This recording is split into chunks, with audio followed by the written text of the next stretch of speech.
오늘은 갈라디아서 정리 한번 하고요. 그 다음에 다음 시간부터는 에베소서를 함께 나누도록 하겠습니다. 갈라디아서는 이제 이 세 가지 장점으로 볼 수 있다고 보여집니다. 첫 번째는 사도 바울의 사도권. 사도 바울이 과연 사도인가 아닌가? 사도 바울이 사도 아니라고 주장하는 사람들이 많이 있었기 때문에 사도 바울은 구태여 주장할 필요가 없는데 주장하게 된 거죠. 나야말로 사도다. 이렇게요. 그 다음에 두 번째, 구원은 믿음으로써 얻는가 또는 율법을 지킴으로써 완성되는가. 너무 쉬운 문제인데 그 당시에 이제 율법주의자들 때문에 이 문제가 혼돈을 일으킨 그런 것이 이제 갈라디아 지역에 있는 교회들에게 이 문제가 됐었던 거죠. 그 다음에 세 번째, 구원받은 성도는 어떻게 살아야 하는가. 이 세 문제가 이제 갈라디아서 쟁점인데 그거에 대해서 오늘 간략하게 정리하는 시간을 갖도록 하겠습니다. 첫 번째는 이제 사도 바울. 이제 우리가 바울이라고 안 하고 보통 말을 할 때도 사도 바울이라는 표현을 하는 것처럼 바울은 사도라고 하는 것이 우리는 익숙하거든요.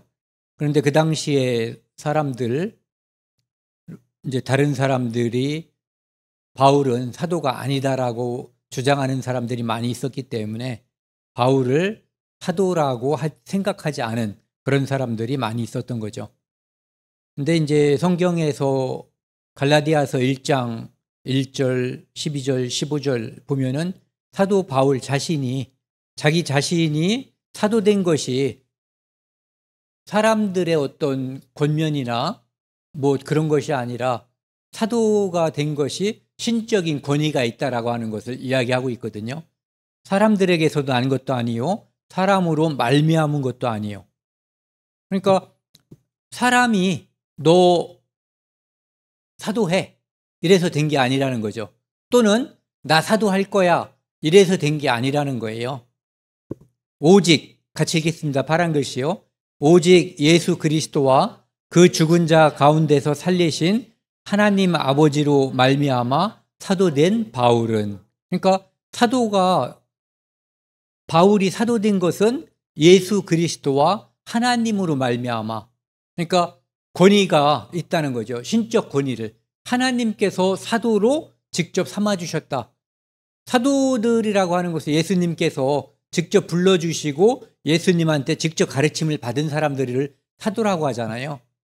그래서 예수님이 나를 따르라 해서 사람들을 불렀단 말이에요. 12사도를. 물론 나중에 하나는 이제 마귀로 밝혀졌지만 그것처럼 똑같이 바울도 역시 하나님께서, 예수님께서 특별히 불러서 사도가 된 것이다라고 하는 것을 이야기하는 거예요.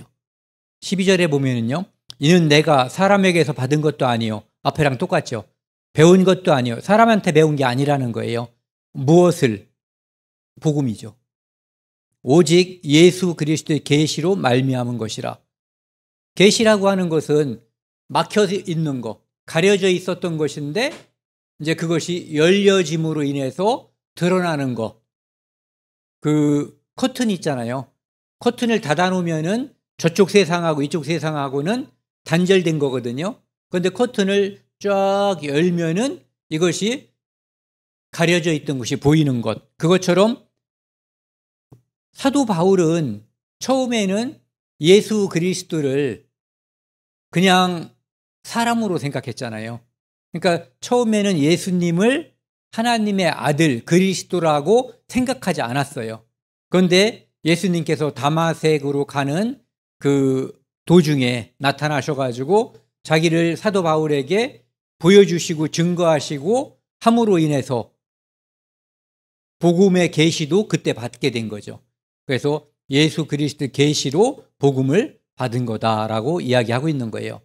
그러면서 또 15절에는 그러나 내 어머니의 태로부터 나를 택정하시고 그의 은혜로 나를 부르시니, 하나님께서 내가 태어나기도 전에 이방인의 사도로 나를 쓰시려고 하나님께서 나를 정했다.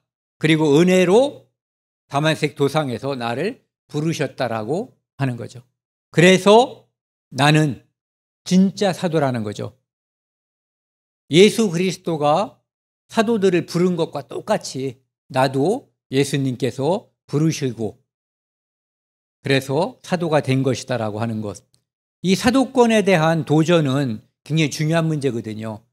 사도 바울이 사람들에게 인정을 받느냐 안 받느냐 이 문제가 아닌 거예요. 사도 바울이 예수 그리스도의 복음을 전했는데 바울이 사도가 아니면 그 복음은 신적 권위가 없는 거거든요. 그렇기 때문에 사도 바울이 사도여야만 이 복음의 권위가 있는 거죠. 그래서 매우 중요하기 때문에 마치 자기 자랑을 하지 않는 바울인데도 불구하고 내가 바울 사도가 된 것은 바로 하나님의 은혜다. 이것을 이야기하고 있는 거예요. 신적 권위에 의해서 됐다고 하는 것을 강조하는 거죠. 그 다음에 두 번째 쟁점은 구원은 믿음으로인가 율법을 지킴으로써 완성되는가에 관한 내용을 살펴보도록 하겠습니다. 이 갈라디아서 2장 16절 21절 보면은요. 구원은 그리스도로냐 율법으로냐. 사람이 의롭게 되는 것은 율법의 행위로 말미암음이 아니요. 분명하게 선언하고 있거든요. 오직 예수 그리스도를 믿음으로 말미암는 줄 알므로. 그러니까 이미 너희도 알고 있지 않냐 이거예요. 예수 그리스도를 믿음으로써 의롭게 된다는 것, 구원받는다는 것을 너희도 알고 있고 율법의 행위로 되지 않는다는 것을 너희도 이미 알고 있다는 것을 전제하고 이야기하고 있거든요. 우리도 그리스도 예수를 믿나니 이는 우리가 율법의 행위로서가 아니고 그리스도를 믿음으로써 의롭다함을 얻으려 함이라. 율법의 행위로서는 의롭다함을 얻을 육체가 없느니라. 의인은 없나니 하나도 없으며 모든 인간은 아담 안에서 태어난 모든 인간은 의로울 수가 없는 거예요. 오직 예수 그리스도의 십자가의 피로 인해서 죄가 가려졌을 때, 죄가 용서받았을 때 그때 비로소 의롭게 되는 거죠. 그래서 우리가 의롭다고 하는 그 한자를 생각해 보면은 우리가 어떻게 의롭게 되는가를 알 수가 있는 거예요. 밑에 양양자 밑에 써 있는 나자는 나를 가리키거든요. 나는 원래 바울이 아니라 다윗이 이야기한 것처럼 날 때부터 죄인이었던 거거든요. 엄마 뱃속에 있을 때부터 죄인이었으니까 나는 내 노력으로 내 공로로 그 죄를 벗을 수 있는 어떠한 방법도 찾지 못했던 거예요. 그런데 예수 그리스도의 십자가의 피가 나 죄를 가려줌으로 인해서 내가 의롭다함을 입은 거죠. 그래서 의자를 보면 우리가 어떻게 피둥인 거예요. 내가 의롭게 된 것이 아니라 의로움을 나에게 입혀주신 거죠. 그다음 21절이요. 같이 읽겠습니다. 내가 하나님의 은혜를 패하지 아니하노니 만일 의롭게 되는 것이 율법으로 말미암으면 그리스도께서 헛되이 죽으셨느니라. 하나님이 은혜를 끼쳤기 때문에 우리가 의롭게 된 거거든요. 그러니까 의인은 없나니 하나도 없으며, 그러니까 사람에게는 의의가 없지만 하나님은 의로우신 분이잖아요. 그분의 의의가 우리에게 십자가에서 전가된 거예요. 안수할 때 그분의 의의는 우리에게 오고 우리의 죄가 십자가의 예수 그리스도에게로 옮겨진 거예요. 그래서 만일 의롭게 되는 것이 율법으로 말미암았으면 그리스도께서 헛되이 죽으셨느니라. 즉 예수님께서 헛되이 죽으신 게 아니라 율법으로는 의롭게 될 수 없다. 오직 예수 그리스도의 십자가의 죽음, 그 은혜로 의롭게 된다라고 하는 것을 강조하는 거죠. 그 다음에요. 3장 10절 11절을 보면은요. 무릇 같이 읽겠습니다. 10절 11절 무릇 율법 행위에 속한 자들은 저주 아래 있나니 기록된 바 누구든지 율법책에 기록된 대로 모든 일을 항상 행하지 아니하는 자는 저주 아래 있는 자라 하였습니다.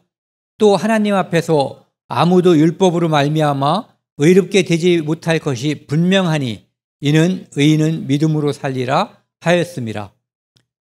율법 행위에 속한 자, 율법을 지켜서 의롭게 되려고 시도하는 자는 저주 아래에 있다는 거예요. 축복 아래에 있는 것이 아니라. 왜냐하면은 누구든지 율법책에 기록된 대로 모든 일을 항상 행하지 아니하는 자는 저주 아래에 있는 자라 하였습니다. 율법은 은혜가 아니거든요. 그렇기 때문에 100%를 지키면은 하나님 앞에 칭찬이 있는 거예요. 의롭다함을 받을 수 있는 거예요. 그런데 죄인인 인간이 율법을 100% 지킬 수가 없는 거거든요. 10계명이든 다른 율법이든 지키려고 시도한다면 100% 지켜야지 되는 거예요. 그러니까 늘 항상 지켜야지 되는 거죠. 그게 아니면 뭐 한 가지 지켰는데 99가지를 지키지 못했다. 이건 말할 것도 없지만 99가지를 지켰는데 한 가지만 지키지 못했다고 해도 이 사람은 율법으로 의롭다함을 받을 수가 없다는 거죠. 그러니까 저주 아래에 있는 자예요. 그래서 하나님 앞에서 아무도, 여기 보면은 여기는 앞에는 누구든지라고 하고 있고요. 여기서는 아무도라고 하고 있거든요. 그러니까 그런 것은 불가능한 거니까 시도하지 말아라 이런 얘기예요. 율법으로 말미암아 의롭게 되지 못할 것이 분명하니 이는 의인은 믿음으로 말미암아 믿음으로 살리라 하였습니다. 믿음이라고 하는 것은 예수 그리스도와 관련이 있는 거예요. 예수 그리스도께서 우리를 위해서 십자가에서 대신 죄를 지고 피 흘리심으로 인해서 피 흘림이 없은즉 사함이 없느니라. 피가 죄를 용서하느니라. 그러니까 하나님의 말씀의 법에 의해서 우리 죄가 예수 그리스도의 십자가의 피로 인해서 사함을 받게 된 거예요. 그러니까 그것만이 우리가 의롭게 되는 유일한 길인 거죠. 그래서 사도행전 4장 12절에도 다른 이름을 우리에게 구원받을 만한 다른 이름을 준 적이 없다는 거예요. 그래서 그분의 이름은 태어나기 전에 이미 지었잖아요. 예수. 자기 백성을 그들의 죄에서 구원할 자. 그리고 예수님은 자기 자신을 대속물이라고 이야기했어요. 대속물, 세상 죄를 지고 가는 하나님의 어린 양. 이 세상 사람의 모든 죄를 대신 짊어지는 대속물인 거거든요. 세상 죄를 지고 가는 하나님의 어린 양. 그리고 그분을 유월절 양이라고도 불렀던 거죠. 왜? 대속물의 대표적인 모습인 거예요. 그리고 3장 23절, 27절을 보면은요, 믿음이 오기 전, 믿음이 온 후 이것을 이렇게 견주어서 대비시키고 있어요. 믿음이 오기 전에 우리는 율법 아래 매인 바 되고 계시될 믿음의 때까지 갇혔느니라. 구원받기 전에 사람들은 누가 됐든 간에 그래도 기독교 신자가 됐든 불교 신자가 됐든 어떤 사람이든 구원받기 전에는 뭔가를 잘해서 인정받으려고, 내가 신을 믿든 안 믿든 신을 인정하든 안 하든 그거에 관계없이 어떤 율법이라고 하는 그 틀, 그거에 의해서 내가 잘해보려고 하는 시도를 누구나 다 하는 거예요.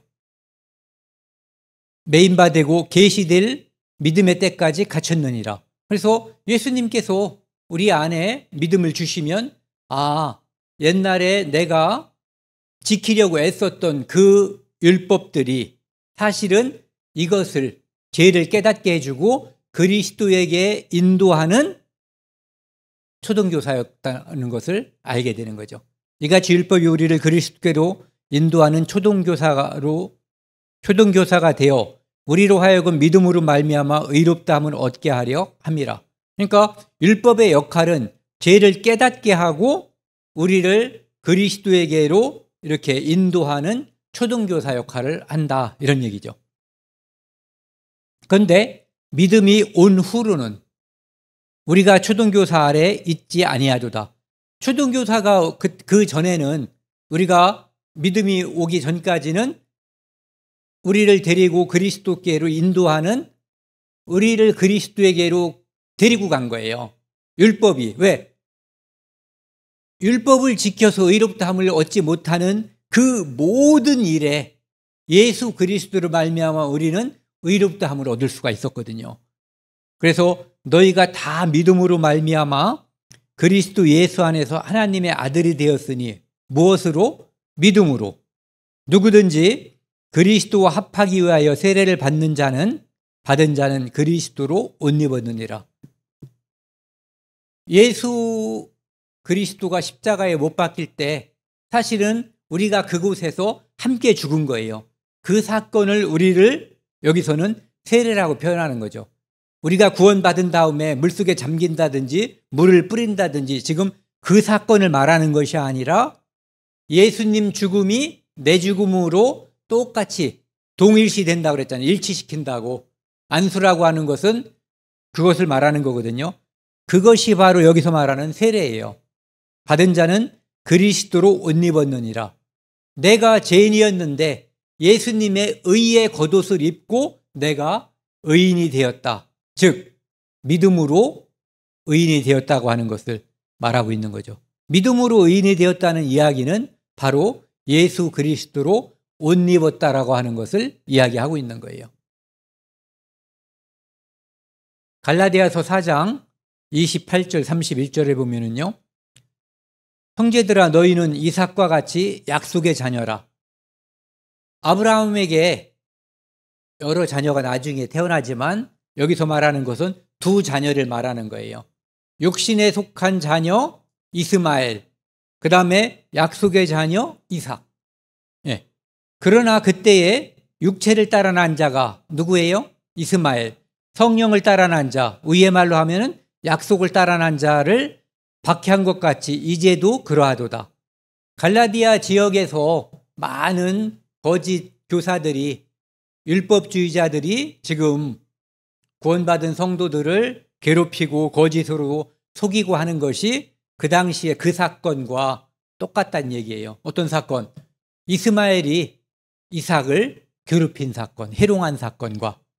그러나 성경이 무엇을 말하느냐? 여종과 그 아들을 내쫓으라. 여종의 아들이 자유 있는 여자의 아들과 더불어 유업을 얻지 못하리라 하였느니라. 여종, 하갈, 아들, 이스마엘을 쫓아버렸어요. 그들은 함께 누구와? 이삭과 함께 유업을 얻지 못해요. 지금도 예수 그리스도로 말미암아 옷 입은 자들은 하나님의 유업을 이을 자들이에요. 그런데 율법을 지켜서 내 행위로 하나님 앞에 의롭다함을 받으려고 하는 모든 종교의 뭐라고 해야 되죠? 그 모든 종교를 추종하는 사람들, 꼭 기독교 신자라고 하면서도 율법을 지켜서 뭔가 자기가 행함으로써 하나님 앞에 인정받으려고 하는 사람들, 불교 신자, 캐토릭 신자, 또 인도에서 나온 게 뭐죠? 힌두교 신자, 거의 모든 종교가 자기의 행위로 인정받으려고 하는 거거든요. 그런 사람들은 자유 있는 여자의 아들과 더불어 유업을 얻지 못해요. 즉 예수 그리스도의 피, 하나님의 은혜에 의해서 우리는 하나님의 유업을 얻고 상속자가 되는 거거든요. 그러니까 그것을 의지하지 않고 다른 것을 의지하는 그 어떤 종교도, 그 어떤 사람도 하나님 앞에 인정받을 수 없다는 것을 이야기하고 있죠. 그런즉 형제들아 우리는 여종의 자녀가 아니요 자유 있는 여자의 자녀니라. 즉 하갈의 자녀가 아니라 자유 있는 여자, 누구예요? 사라의 자녀란 얘기죠. 여기 다른 표현으로 하면은 성령으로 난 자, 다른 표현으로 하면 약속의 자녀라는 의미를 갖고 있는 거예요. 갈라디아서 5장 1절에서 4절 보면은요. 갈라디아서에서 가장 중요한 말이 자유라고 했잖아요. 그리스도께서 우리를 자유롭게 하려고 죄의 속박에 있는 인간을 하나님께서 우리를 해방시켜 주려고, 우리를 자유롭게 하기 위해서 예수님을 이 땅에 보내주신 거예요. 그리스도를. 예. 자유롭게 하려고 자유를 주셨으니, 죄사함을 받게 하셨으니, 우리를 구원하셨으니, 그러므로 굳건하게 서서 다시는 종의 멍에를 매지 말라. 우리의 모든 죄를 예수 그리스도의 피로 말미암아 다 용서해 줬는데, 또다시 내가 뭔가를 함으로써 죄 용서를 받으려고, 뭔가를 함으로써 인정받으려고 하는 그 모든 시도를 한다면 다시 종의 멍에를 매는 거예요. 그러니까 구원받은 사람이 율법을 지켜야 한다라고 말을 하는 것은, 율법을 지켜야 한다라고 말하는 것과 율법을 지켜서 뭐뭐가 된다라고 하는 것은 다른 문제인 거예요. 하나님의 말씀인 율법을 그리스도인들이, 구원받은 사람이 지키는 것은 아름다운 일이에요. 그런데 그것을 지키지 않으면 뭐뭐가 된다, 지켜야만 무엇이 된다라고 말하는 것, 구원과 연관시켜서 그 말을 하는 것은 잘못됐다라는 거죠. 보라, 나 바울은 너희에게 말하노니 너희가 만일 할례를 받으면 은혜가 부족하다고 생각해서 할례를 받지 않으면 구원이 완성된다고 생각을 해서, 완성되지 않는다고 생각을 해서 할례를 받는다면 그리스도께서 너희에게 아무 유익이 없느니라. 아까는 뭐라 그랬죠? 그리스도께서 헛되이 죽으셨느니라. 이렇게 표현했어요. 내가 할례를 받는 각 사람에게 다시 증언하노니 그는 할례를, 율법을 지켜서 하나님 앞에 의롭다함을 받으려고 했다면 그는 모든 율법을 늘 항상 지켜야 할 의무를 가진 자라는 거예요. 그는 율법 절차를 행할 의무를 가진 자라. 그러니까 100점 맞으면 하나님 앞에 의롭다함을 받을 수 있는 거예요. 그것이 좋으면 그거 한번 해보라는 거예요. 그런데 그것은 불가능한 거거든요. 그것으로는 그 누구도 구원을 받을 수가 없는 거예요. 그것이 가능했다면 예수님께서 이 땅에 오실 리가 없는 거예요. 율법 안에서 의롭다함을 얻으려 하는 너희는 그리스도에게서 끊어지고 은혜에서 떨어진 자로다. 살벌한 얘기죠. 아까는 저주 아래 있는 자라고 하셨어요. 이거 4절은 다시 한번 읽겠습니다. 율법 안에서 의롭다함을 얻으려 하는 너희는 그리스도에게서 끊어지고 은혜에서 떨어진 자로다. 그리스도에게서 끊어지고 은혜에서 떨어지면 이건 지옥 간다는 얘기예요. 예. 그러니까 매우 심각한 얘기죠. 그 다음에 갈라디아서 이제 후반부에 나오는 또 한 가지 쟁점이 성도는 어떻게 살아야 하는가. 뭐 성경에서 늘 말하고 있는 거나 마찬가지예요. 그리스도인은 어떻게 사는가. 그러니까 많은 사람들이 율법을 지켜서 구원을 받을 수 있다라고 착각하고 있는 사람들이 많아요. 아직도. 또 구원받은 사람이 율법을 지켜야만 한다라고, 율법을 지켜야 성화가 된다라고, 그것으로 성화가 된다라고 해서 노력하는 사람들도 많이 있어요. 그런데 구원도 은혜로 받는 거고 성화도 역시 은혜로 가는 거예요. 갈라디아서 5장 13절 말씀은요.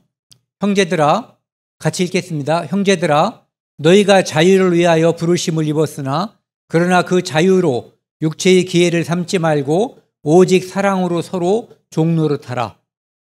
자유를 줬는데 그 자유를 가지고 방종해서는 안 된다는 거거든요. 그러니까 구원받은 사람이 이제 우리가 늘 하고 듣는 얘기잖아요. 두 가지 잘못을 할 수가 있어요. 하나는 율법을 문자 그대로 지키려고 애쓰는 율법주의. 또 하나는 율법 폐기론자들.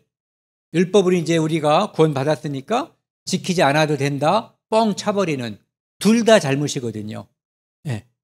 그래서 여기서도 보면은 자유로 육체의 기회를 삼지 말고, 이제 나 구원받았으니까 이제 그 전에 내가 찜찜해서 못 해보던 일들, 그것들을 마음대로 좀 하고 싶어, 이렇게 사는 거, 이게 방종이거든요. 그것을 금하는 거예요. 하지 말고, 여기 육체의 기회로 삼지 말고 오직 사랑으로 서로 종노릇하라.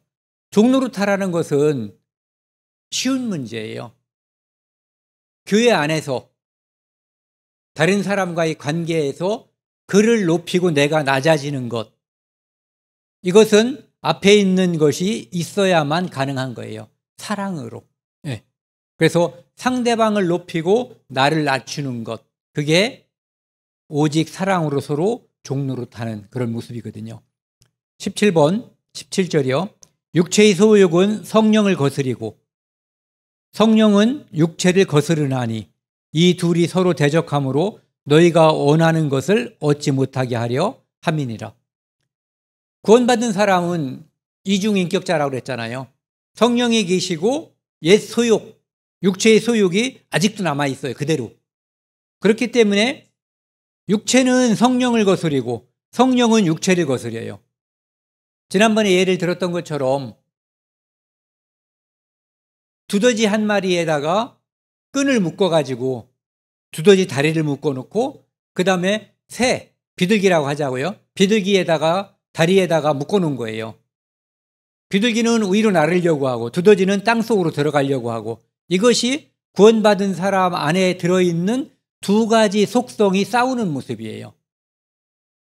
여기 있는 육체의 소욕과 성령의 소욕이 서로 싸우는 모습이거든요.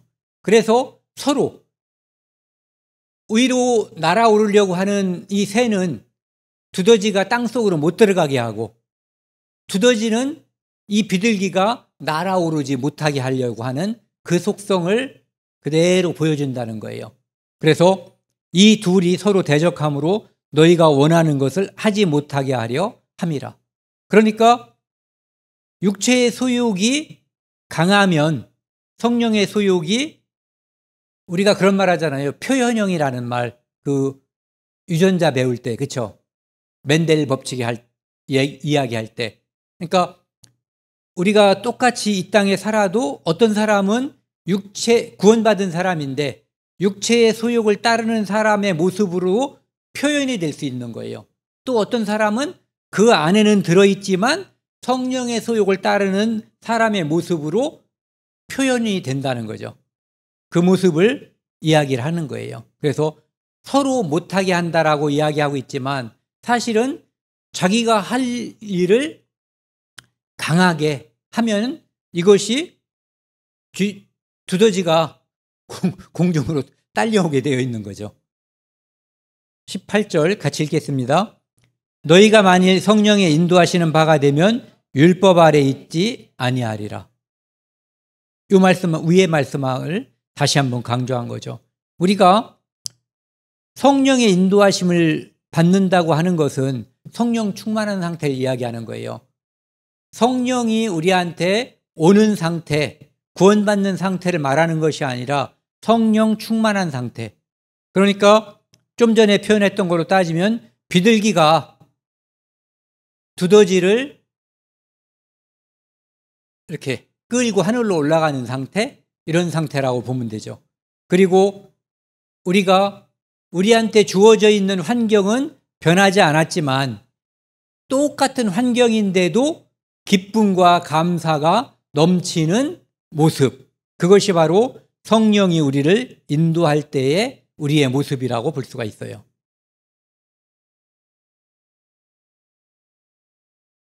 갈라디아서 6장 14절 15절 말씀입니다. 지난번에 이제 이 말씀을 가지고 그 두 가지 제가 시처럼 그걸 보여드렸는데, 하나는 정극인의 상충곡을 보여드렸고 또 하나는 그 정철 선생의 관동별곡 앞부분을 보여드렸거든요. 그 두 문학가의 그 모습을 보면은 이제 제가 착각하고 있거나 잘못 생각하는 것일 수도 있지만 제가 볼 때는 정극인의 모습은 진실돼 보여요.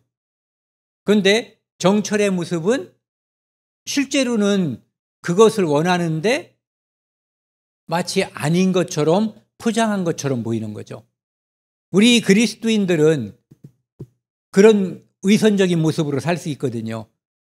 내가 이 땅에서 말로는 세상과 나는 간대없고 구속한 주만 보이도다 뭐 이렇게 찬송을 하지만 실제로는 이 안에 육체적인 소욕 또는 이 세상에서의 물질적인 욕망 이것이 나를 많이 감싸고 있을 수가 있어요. 그런데 여기 보시면은 14절이요. 그러나 내게는 우리 주 예수 그리스도의 십자가에 결코 자랑할 것이 없으니. 사도 바울은 갈라디아서에서 3번 이렇게 십자가에 못 박혔다는 표현을 쓰고 있거든요. 십자가 외에는 자랑할 것이 없다. 다른 것은 다 배설물 똥으로 여긴다라고 이야기했는데 이유가 그리스도를 말미암아 세상이 나를 대하여 십자가에 못 박히고 내가 또한 세상에 대하여 그러하니라. 세상이 나에 대해서 십자가에 못 박혔다는 거예요. 내가 십자가에서 세상에 대한 욕망을 다 버렸다는 거죠. 그리고 세상도 역시 나를 더 이상 사도 바울에게 야, 세상이 얼마나 좋은데 이 재미를 느껴봐야지 이런 유혹이 오지 않는다는 얘기예요. 왜? 갈등하는 사람에게 유혹이 오는 거예요. 그런데 이미 포기하고 다 버려버리면 뭐 그 구태여 개를 유혹할 필요 없잖아요. 넘어올 아이들이 많이 있는데. 그래서 못 박혔다. 그러니까 내가 세상을 못 박았고 세상은 나를 못 박아버린 거예요. 십자가에서. 15절 같이 읽겠습니다. 할례나 무할례가 아무것도 아니르되 오직 새로 지음을 받는 것만이 중요하니라. 할례도 무할례도 그러니까 유대인도 비유대인도 율법을 지키는 사람도 율법을 지키지 않는 사람도 아무것도 아닌데 오직 새로 지으심을 받는 것만이 중요하니라. 내 안에 거듭난 그리스도인이 되는 거, 내가 죄인이 의롭게 되는 거, 한 번 낳는데 또 한 번 태어나는 거, 그리스도인으로 또는 하나님의 자녀로 이것만 새로 옛사람이 새사람 되는 거 이거를 말하는 거거든요. 그것만이 중요하다는 거예요. 그러니까 유대인이 그리스도인이 되든 아니면 안 믿던 이방인이 그리스도인이 되든 이런 게 중요한 게 아니라 오직 그리스도인이 되는 것 자체가 중요하다는 거예요. 새로 지으심을 받는 것만이 중요하니라. 오늘 준비한 마지막 말씀입니다. 같이 읽겠습니다. 갈라디아서 6장 17절 말씀이요. 이후로는 누구든지 나를 괴롭게 하지 말라. 내가 내 몸에 예수의 흔적을 지니고 있노라. 성령의 인도함을 받는 사람은 예수의 흔적을 그 몸에 이 사도 바울처럼 지니고 있는 거예요. 어떤 형태로든. 지난번에도 말씀드렸지만 마음에라도 가지고 있는 거죠. 양심에라도. 오늘날은 이 흔적을 몸에 지니지 않아도 되는 시대예요. 사실은. 그렇죠? 그때는 예수 그리스도를 믿거나 예수 그리스도를 전한다는 것 자체가 죽음과 연결되는 그런 세상이었기 때문에 많은 고난과 핍박, 죽음에 준하는 그런 고통들이 임했던 거죠. 여기서 말하는 흔적은 예전에 서부 영화 보면은 남의 그 목장에서 말이나 소 훔쳐다가 도장으로다가 뭐죠? 낙인 찍는다 그러죠. 불도장, 불인도로다가 딱 찍잖아요. A자가 딱 찍혀 있으면 A자에다가 동그라미 하나를 더 찍어가지고 너희 거는 A자고 우리 거는 동그라미 A자다. 이렇게 해서 이제 그거로도 그걸 가지고 너희 목장 거냐 우리 목장 거냐 표시가 나게 하는 거죠. 이 흔적은 사도 바울의 몸에 있는 그 흔적은 사도 바울이 하나님 편이다라고 하는 것, 예수 그리스도 편이라고 하는 것, 예수 그리스도로 말미암아 이 고난을 받았고 이 고난이 또 있다고 해도 그것을 달게 받을 수 있다라고 하는 흔적이었던 거예요. 그래서 고린도후서 11장에 보면은 그 고난의 흔적들을 쭉 열거하고 있죠. 우리는 이 흔적이 우리 몸에 따르지 않아도 되는 그런 시대에 살고 있어요. 하지만 이 안에는 우리 양심과 마음 속에는 이 흔적들이 많이 남아서 나무를 보면은 나이테가 이렇게 베어내야지만 나이테가 보이잖아요. 하지만 우리 안에 있는 그러한 흔적들, 나이테처럼 우리가 믿음으로 성장한 그 표시들이 겉으로는 보이지 않아도 이 안에 가득 차 있어야지 되는 거죠. 그래서 오늘은 이제 여기까지 하고요. 갈라디아서 아까 말씀드린 것처럼 갈라디아서에서 가장 핵심적인 단어는 자유예요. 죄인을 하나님께서 우리에게 죄로부터 해방시켜주고 우리를 죄인을 의를 만들어 주신 거거든요. 무엇으로? 은혜로, 예수 그리스도로 말미암아. 그것은 이제 말씀드렸고요. 그 다음에 이제 다음 주부터는 에베소서를 같이 나누도록 하겠습니다. 에베소서를 통해서 내가 받은 구원에 대한 감사함과 교회 안에 내가 속해 있고 그리고 교회 안에 구성원으로서 내가 해야 될 일에 대해서 함께 나누는 그런 시간을 갖도록 하겠습니다. 함께 기도하시겠습니다. 하나님 아버지 감사합니다. 우리에게 하나님을 사랑하는 마음과 성경을 사랑하는 마음을 주셔서 이 시간 하나님의 말씀을 함께 같이 할 수 있는 시간을 허락해 주신 것을 감사드립니다. 우리는 이 땅에서 아무것도 아닌 존재고 죄밖에 지을 수 없는 그런 존재들이지만 하나님께서 우리의 죄를 예수 그리스도를 보내주셔서 십자가에서 다 용서해 주시고 우리를 하나님의 자녀 삼아 주시고 의롭다고 해주신 것을 감사드립니다.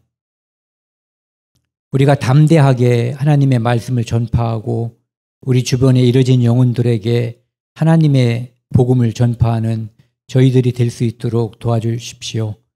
이 모든 말씀 우리를 사랑하는 예수 그리스도 이름으로 감사하며 기도드렸습니다. 아멘.